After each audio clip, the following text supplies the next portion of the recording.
내일 지구가 멸망하더라도 나는 한 그루의 나무를 심겠다. 누가 한 말일까요? 스피노자.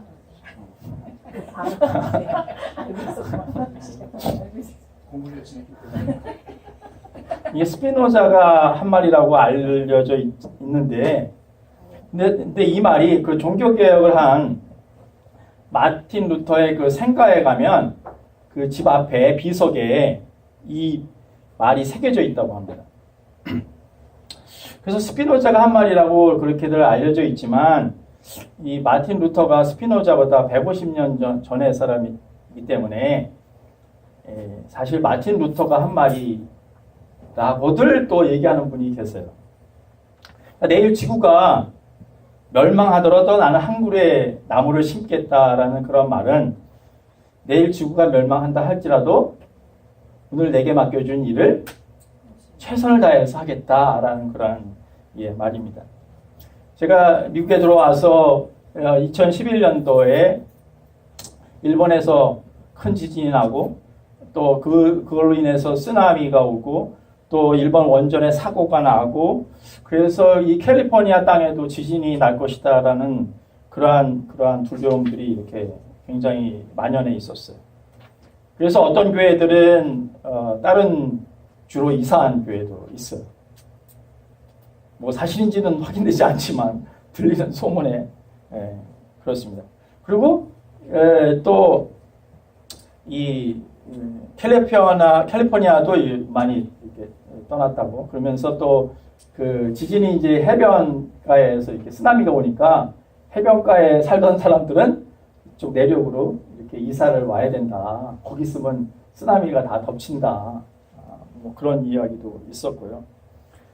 또 그때는 그 베리칩이 한참 그냥 온 그 아주 논란이 됐을 때예요. 그래서 굉장히 이 사람들 안에 뭔가 이 두려운 마음들이 이렇게 굉장히 이렇게 만연해 있을 때예요.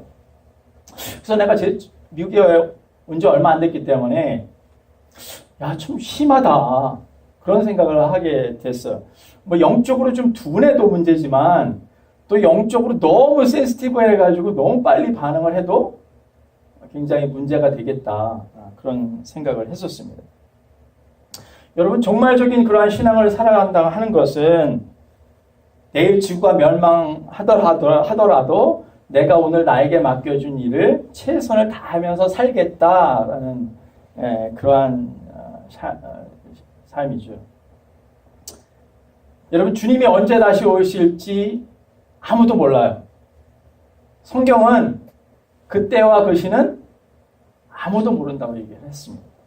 그래서 주님께서 마가복음 13장 32절에 보면 그 날과 그때는 아무도 모르나니 하늘에 있는 천사들도 아들도 모르고 아버지만 아시느니라 라고 말씀하고 있습니다. 그러니까 그 날과 그때는 아무도 모르기 때문에 하나님만 아시기 때문에 만약 그때와 그 날을 아는 것처럼 말하는 사람이 있다면 그 사람은 거짓 선지자이든가 이단에 속한 사람이든가 분명한 거죠. 누가 그런 말을 하고 다닌다 그러면 저 사람은 거짓 선지자구나 이단에 속한 자구나 그렇게 이해하시면 될 것입니다. 오늘 누가복음 21장의 말씀도 그렇고 그 다음에 구약 성경에 우리가 읽지는 않았지만 스가랴 14장이 구약 본문인데요. 다 종말에 대해서 이야기를 하고 있어요. 오늘 이 누가복음 21장에 보면 무화과 나무에 싹이 나면 여름이 온 줄을 안다고 그랬어요. 그래서 이 종말의 징조가 일어나면 하나님의 때가 가까이 왔구나라는 것을 알라고 그렇게 말씀을 하고 있어요. 그 마지막 때가 가까이 온 거라고들 많은 사람들이 얘기해요. 그렇지만 우리가 이 마지막 때를 어떻게 준비하고 그리고 어떻게 살아야 할까 하는 것들을 우리가 아주 심각하게 생각을 해봐야 합니다.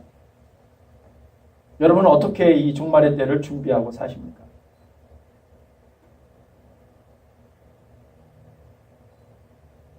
너무 심각하게 얼굴을 이렇게 찡그리지는 마시고요.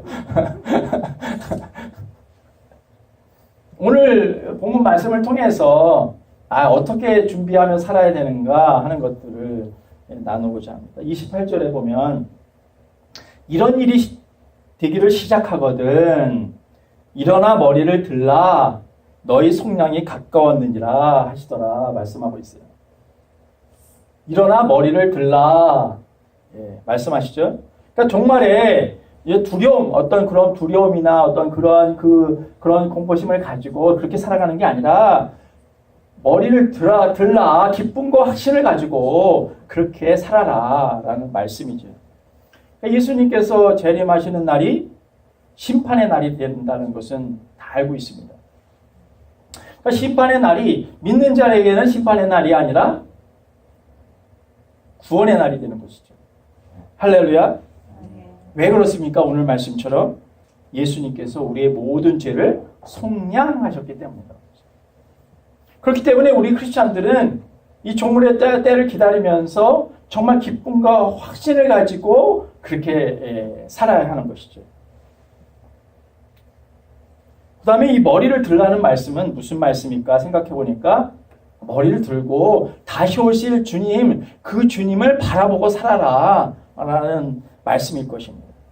그러니까 하나님을 바라보고 산다는 것은 하나님께 초점을 맞추고 하나님 중심으로 하나님을 바라보면서 그렇게 살라는 것이죠. 요즘 그 박항서 축구를 좋아하시는 분은 아시겠지만 이 베트남 그 축구 국가대표를 이끄는 그 박항서 감독에 대한 인기와 열기가 상상을 초월할 정도로 아주 높아요. 어제도 스즈키? 컵. 1차전에서 이겼어요. 원정 경기에서. 근데 그 전에, 얼마 전에 그 아시안컵, 그 23세 이하의 아시안컵에서 아깝게 우승을 놓쳤어요. 그래가지고 그 우승을 놓치고 저 있는 그 베트남 그 어린 친구들이 라카룸에 이렇게 푸이 죽은 채로 그냥 이렇게 들어오는 걸 보면서 이 박항서 감독이 뭐라고 얘기를 하냐면 왜 고개를 숙이냐? 고개를 숙이지 마라. 너희들은 최선을 다했다. 나는 너희들이 자랑스럽다. 그러니까 고개를 숙이지 말고 고개를 들라라고 그렇게 이야기하는 그 장면이 있는데 제가 굉장히 인상적이었어요. 여러분 주님을 모르고 주님을 바라보지 않고 사는 사람들은 이렇게 고개를 떨고 살아요. 근데 우리가 주님을 믿고 다시 오실 그 주님을 바라보고 사는 사람들은 오늘 말씀처럼 일어나서 머리를 들고 그렇게 사는 것입니다. 여러분 머리를 드시고 당당하게 주님이 오실 그 주님을 바라보며 그렇게 당당하게 사시기를 축원합니다. 어떤 사람처럼 두려움 가운데 염려 가운데 있는 사람들이 아니라 정말 주님 다시 오실 그 주님 그날이 우리에게는 구원의 날이다 라는 것을 믿고 정말 주님을 바라보면서 고개를 들고 그렇게 당당하게 사는 여러분이 되시기를 축원합니다. 34절에 보면 너희는 스스로 조심하라. 그렇지 않으면 방탕함과 술 취함과 생활의 염려로 마음이 둔하여지고 뜻밖의 그 날이 덕과 같이 너에게 임하리라 라고 말씀하세요. 그러니까 뭐라고 말씀하시냐면 마음이 둔해지지 않도록 스스로 조심하라는 거예요. 근데 마음이 둔해지는 원인을 세 가지로 이렇게 얘기를 하세요. 뭐라고 얘기하셨냐면 방탕함과 술 취함과 생활의 염려로 인해서 마음이 둔해지게 된다. 근데 우리가 크리스찬으로서 신앙생활을 어느 정도 한 사람이라면 뭐 방탕하고 뭘 술 취하고 뭐 이런 거는 좀 떠나게 되죠. 그래서 그것이 별로 나와 이렇게 크게 상관없는 일이 돼요. 근데 이 세 번째 이 생활의 염려, 이 생활의 염려가 우리들의 마음을 어둡게 한다고 말씀을 하시는데 이 생활의 염려는 크리스찬이라도 다들 있지 않을까 그런 생각을 합니다. 여러분 어떠십니까? 생활에 염려가 있으십니까? 너무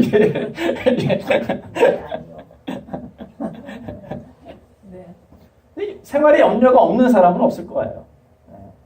조금씩 부분적으로 생활에 염려가 이렇게 몰려오죠. 근데 분명한 것은 생활의 염려가 나의 마음을 덮으면 어떻게 돼요? 마음이 둔해진다고. 둔해지기 때문에 하나님이 오시는 그 때를 알지 못한다고 그래요. 그러니까 마음을 둔하게 하는 게 아니라 정말 마음을 새롭게 해서 내 마음이 주님 마음으로 채워지면 우리는 주님이 오실 때를 알 수 있게 된다라는 말씀을 하고 있는 거예요. 그러니까 이 생활의 염려하지 말라는 말씀이 성경에 굉장히 많이 나오잖아요. 그러니까 염려를 하게 되면 내 마음은 어둡게 되고 나의 영적인 상태는 정말 이렇게 좋지 않은 상태가 돼버린다는 거죠. 그러니까 주님이 성경에 염려하지 말라라는 말씀이 굉장히 많이 나옵니다. 예를 들어서 누가복음 8장에 보면 씨 뿌린 자의 비유가 나와요.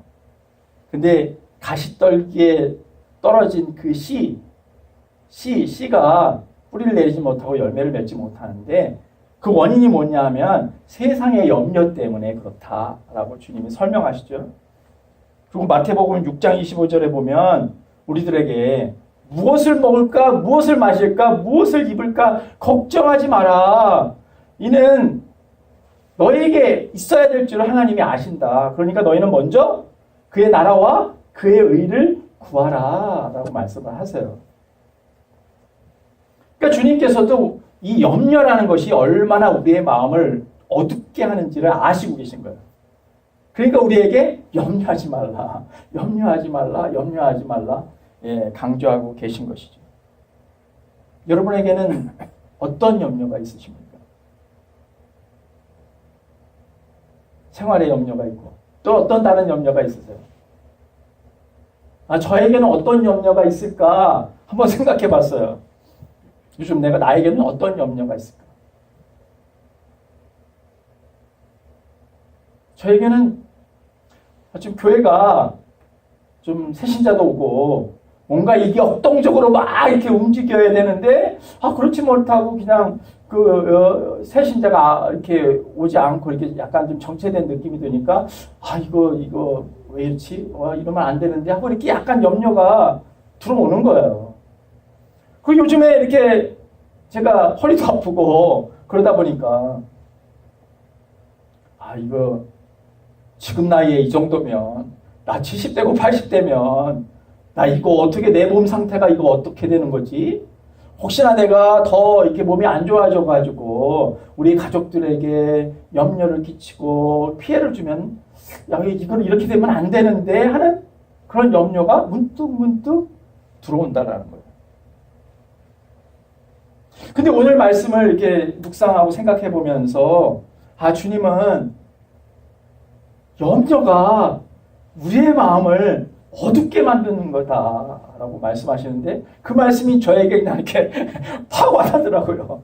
다른 거는 별로 이렇게 눈에 안 들어오는데 이 세상의 염려가 나의 마음을 어둡게 하고 있구나. 그럼 염려하지 말아야 되네. 내가 왜 염려하지? 내가 정말 주님이 염려하지 말라고 말씀하셨는데 그러면서 이 염려를 떨쳐버리고 내가 다시 주님을 믿는 그 믿음, 주님을 바라보는 그런 믿음으로 그렇게 또 나가기로 그렇게 하는 그런 시간들을 가졌습니다. 그러면서 말씀이 딱 떠올라요. 빌립보서 2장 6, 7절 말씀이 너희는 아무것도 염려하지 말라. 다만 모든 일에 기도와 간구로 너희 구할 것을 감사함으로 하나님께 아뢰라. 그리하면 모든 지각에 뛰어난 하나님께서 너의 마음과 생각을 지키시리라. 그 말씀이 이렇게 탁 떠오르더라고요. 염려가 우리에게 다가오는 것은 누구나가 있는 일이죠. 근데 그 염려를 계속 내가 받아들이고 그 염려 가운데 있으면 어떻게 해요? 우리의 마음은 어둡게 된다는 거예요. 마음이 어둡게 되면 주님을 바라보기가 힘들고 주님을 바라보지 못하면 우리는 주님의 그 오실 날, 그 때를 짐작할 수가 없다는 거죠. 여러분, 여러분에게 어떤 염려가 있으십니까? 염려가 몰려오죠? 그때 주님이 말씀을 붙잡으십시오. 주님은 분명히 아무것도 염려하지 말라 라고, 너희들에게 무엇을 먹을까, 무엇을 마실까, 무엇을 입을까, 그거는 다 너희들에게 있어야 될 줄 알아. 그러니까 그런 거 기도하지 말고 너희는 먼저 나라와 의를 구하면 그 모든 것을 너희에게 더해 주실 거야 라고 분명히 주님은 우리에게 말씀하고 있으십니다. 오늘 서신 성경이 데살로니가전서 3장인데요. 거기에 13절에 오늘 본문의 말씀에 보면 뭐라고 말씀하시냐면, 너희 마음을 굳건하게 하시고 우리 주 예수 그리스도께서 그의 모든 성도와 함께 강림하실 때 하나님 우리 아버지 앞에서 거룩함에 흠이 없게 하시기를 원하노라 라고 말씀을 하세요. 그러니까 환난과 핍박 중에 있는 그 데살로니가 교인들에게 사도 바울은 너의 마음을 굳건하게 해라 라고 말씀하셔요. 근데 어떻게 마음을 굳건하게 하냐면, 여기 본문에 없는데 바로 앞절에 12절에 어떻게 마음을 굳건하게 하냐라는 것을 이야기하고 있는데, 사도 바울이 데살로니가 교인들에게 내가 너희들을 정말 사랑하는 것처럼 그렇게 하나님의 사랑이 너희들 가운데 부어져 가지고 그 하나님의 사랑이 너희 삶에 넘치게 하라고. 그러면 그 사랑이 너희 삶을 넘치면 너는 그 믿음을 굳건하게 할 수 있다. 너희들은 굳건하게 있을 수 있어 라고 말씀하고 있습니다. 그러니까 주님의 사랑이 우리 안에 부어지고 우리가 채워지고 그것이 넘치면 우리는 믿음을 굳건하게 할 수 있고 이 세상에 있는 것들을 염려하지 않게 된다는 거예요. 그러니까 주님의 사랑으로 채우시는 여러분이 되시기를 축원합니다. 여러분, 그리고 주님의 말씀이 내 안에 있으면 주님의 말씀이 딱 떠오르면서 그 말씀을 딱 붙잡으니까 그 말씀이 능력이 되어서 우리의 삶을 이끌어가죠. 여러분, 말씀으로 채우시는 여러분이 되시기를 축원합니다. 말씀이 나의 두려움을 몰아냅니다. 주님의 사랑이 나의 이 두려움을 몰아냅니다. 할렐루야. 36절에 보면, 이러므로 너희는 장차올 이 모든 일을 능히 피하고 인자 앞에 서도록 항상 기도하며 깨어있으라 라고 이렇게 말씀하고 있어요. 근데 항상 기도하고 깨어있으면 어떤 일이 있게 되냐 하면, 첫째로 장차올 모든 일을 능히 피할 수 있고요. 두 번째로는 인자 앞에 서일 수 있게 된다는 거예요. 그러니까 기도하면 앞으로 일어날 장차 일어날 모든 일을 피할 수 있을 뿐만 아니라 주님 앞에 서 있을 수 있게 된다는 거예요. 여러분, 기도하면은 어떻게 됩니까? 영적인 안테나가 이렇게 세워지죠. 여러분, 전파를 잡으려면 뭘 세워야 돼요? 안테나를 세워야 돼요. 여러분, 비행기 적기를 잡으려면 뭐가 작동이 돼야 돼요? 레이더가 작동이 돼야 돼요. 그러니까 마찬가지로 이 영적인 일들이 내 안에 감지되기 위해서는 이 영적인 안테나가 딱 이렇게 세워져야 되는데, 이 영적인 안테나를 세우는 일이 뭐라고요? 기도하는 걸 일이라는 거예요.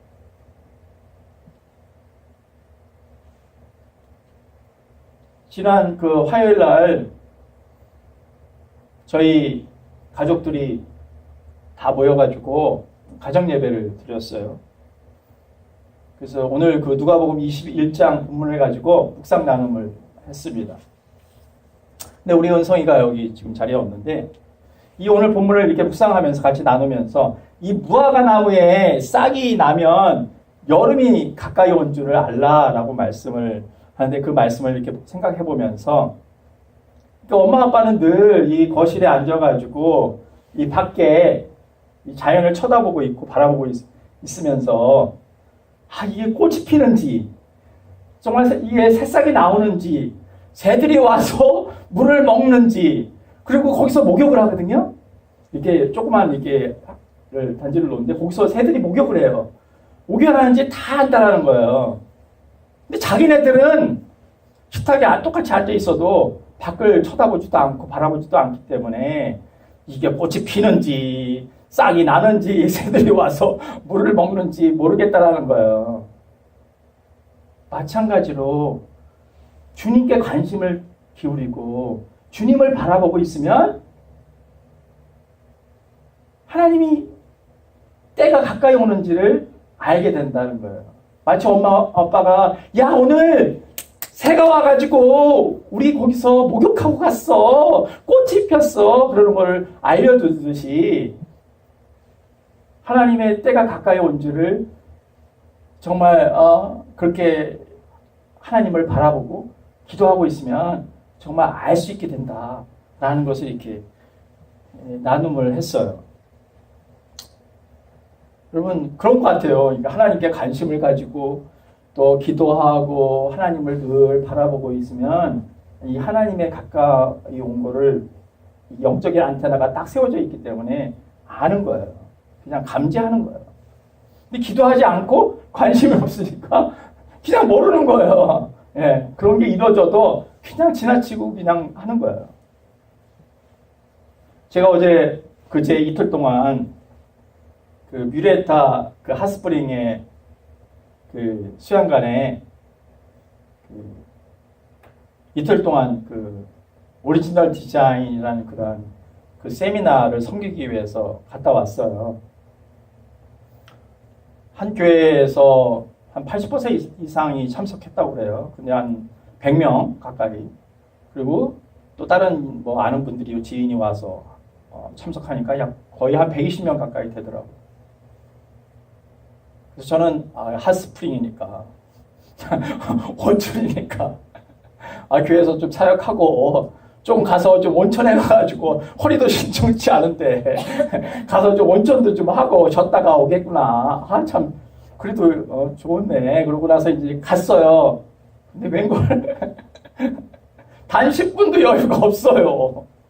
어제는 아침 9시부터 밤 10시까지 딱 밥 먹는 시간 빼고는 교인이 120명이 되다 보니까 그 타코마 시애틀에서 온 기도팀하고 2인 1조로 각 4개조로 나눠서 요만한 공간에 4개의 그러니까 그 그룹으로 나눠가지고 거기서 하루 종일 아침서부터 밤 10시까지 120명을 기도해 드린 거예요. 제 계획하고는 완전히 다른 그런 그 집회를 참석을 했는데 그래서 그 온천을 못하고 계획하고 다른 그런 그 시간을 보내왔는데 그 많은 교인들이 120명이 되는 분들이 하루 종일 아침서부터 밤 12시까지 정말 그렇게 기도를 해주는데 다 치유가 일어나고 회복이 일어나고 기쁨이고 행복해하는 그런 모습을 보니까 이제 그 집회 끝나고 집에 돌아오는데 좀 피곤하더라고요. 제가 허리도 신청치 않은데 하루 종일 그렇게 기도해 본 적이 없거든요. 그렇게 많은 사람을 그렇게 오랫동안 기도를 해본 적이 없습니다. 제 신앙생활 중에. 그런데 어떻게 시간 가는지 모르게 했어요. 그래서 참 감사하더라고요. 그 많은 분들이 이렇게 치유를 받고 주님 안에서 이렇게 행복해하는 모습을 보니까 참 보람도 되고 감사하고 또 저 같은 사람을 사용하신 또 주님께 또 다시 한번 이렇게 감사를 드렸는데 제가 그 하루 종일 이렇게 기도를 하고 기도 사역을 하면서 제가 느끼는 것이 내가 많이 영적으로 무뎌졌구나. 이 기도의 안테나가 있어서 기도해서 정말 영적으로 이렇게 세밀한 하나님의 음성을 듣고 한 분 한 분 정말 하나님께서 향하신 그 오리지널 디자인과 그 안에 있는 여러 가지 쓴뿌리들, 아픔들 이렇게 다 볼 수 있고 그런 영의 그 눈과 귀가 열려야 되는데 굉장히 무뎌졌다라는 그러한 그 마음이 들었어요. 그래서 지금 다시 기도 생활을 회복하고 내가 나에게 있었던 그 성령의 기름 부으심과 충만함, 이 영적인 안테나를 다시 세워야 되겠다. 그런 마음을 가지면서 돌아왔습니다. 여러분, 기도하면요, 영적인 눈과 이 눈이, 영적인 귀와 눈이 열리게 돼요. 보이지 않는 하나님의 세밀한 음성도 들을 수 있고요. 그리고 우리가 보이지 않는 이 영적 세계를 볼 수 있는 눈이 열려요. 기도하면 할렐루야 더 제가 하루 종일 제 평생에 그렇게 기도해 본 적이 없는데 하루 종일 아침서부터 밤 10시까지 쉬지 않고 그렇게 기도 사역을 하면서 깨닫게 된 거예요. 야, 내가 참 기도하는 시간이 너무 부족했구나. 그러니까 나의 이 영적인 이 귀와 이 눈이 이렇게 조금 민감하게 작동을 하지 않으니까 내가 하나님 앞에 정말 하나가 돼서 성령의 그 사역을 감당하는 부분에 약간의 이게 좀 무뎌졌구나 그런 생각이 들었어요. 정말 기도하면 우리는 정말 이 하나님의 세밀한 음성을 듣게 되고 내가 영적으로도 보이지 않는 이 세계에 하나님의 이 영적인 세계를 볼 수 있는 눈이 열리는구나. 다시 한번 그런 이 마음을 갖게 됐습니다. 우리가 영적인 눈과 귀 이것을 닫고 있는 나의 마음을 가리고 있는 것들 정말 내 마음에 주님의 마음으로 가득 차고 정말 주님 안에 있는 그 온유한 성품들 겸손한 마음이 내 안에 있다 그런다면 우리는 늘 주님을 바라볼 때 주님이 주시는 그 은혜로 채울 수가 있죠. 할렐루야. 네. 그래서 내게 차 있으면 염려가 차 있으면 이 세상적인 게 차 있으면 나의 이 영적인 이 귀와 눈은 닫히게 되고 그리고 내 마음이 어둡게 되는구나. 다시 깨닫게 됐어요. 그래서 좀 더 앞에 주님 앞에 나가기로 그렇게 또 결단하고 제 모습을 볼 수 있는 그런 좋은 시간을 갖고 돌아왔습니다. 그래서 온천은 하러 가야 될 것 같아요. 우리 교원들하고 한번 가니까 좋더라고요. 너무 좋아요. 그 수영관이 깔끔하고 그리고 조그만 호수도 있고 밖에 이렇게 쫑기쫑기 조그맣게 그냥 노천 온천도 있고 그래서 진짜 돌아오면서 저 온천에 한번 들어갔다가 와야 되는데 그러고 다시 우리 교우님과 함께 같이 우리 한번 가야 되겠다 그런 생각을 하고 돌아왔습니다. 사랑하는 교회 여러분, 여러분의 마음이 둔해지지 않도록 여러분 하나님의 말씀으로 채우십시오. 여러분의 기도로 채우십시오. 그러면 여러분은 하나님의 때 하나님이 가까이 온 것을 알게 될 거예요. 그럼 우리는 기쁨으로 믿음으로 주님을 맞이하게 될 거예요. 여러분 그런 그 종말적인 그런 신앙 그 믿음을 가지고 그렇게 살아가는 여러분이 되시길 축원합니다. 네. 기도하겠습니다. 하나님, 오늘 말씀을 통해서 마지막 때를 살아가고 있는 하나님 우리 들이 어떻게 주님의 때가 가까이 온 것을 알고 어떻게 우리가 준비하면서 살아갈 수 있겠습니까? 라는 그러한 더 생각을 해보게 되면서 정말 오늘 말씀처럼 주님의 말씀으로 주님의 마음으로 또 기도로 그렇게 채워서 우리의 마음이 어둡지 않게 하도록 어두워지지 않도록 그래서 내가 주님이 오시는 그 때를 알지 못하는 그러한 영적인 그러한 어둠이 내게 있지 않도록 내 마음이 무뎌지지 않도록 무뎌져서 정말 주님이 오시는 그 때를 알지 못하는 하나님 그러한 눈을 범하지 않도록 이 시간 기도하면서 주님 제가 다시 이 마음을 어둡게 하는 이 모든 염려들 내 마음을 붙잡고 있는 것들 정말 주님의 마음으로 채우고 말씀으로 채우고 기도로 채우고 하나님 그러면서 또 주님을 바라보면서 그렇게 주님 나가겠습니다. 우리 함께 기도하겠습니다. 기도합니다.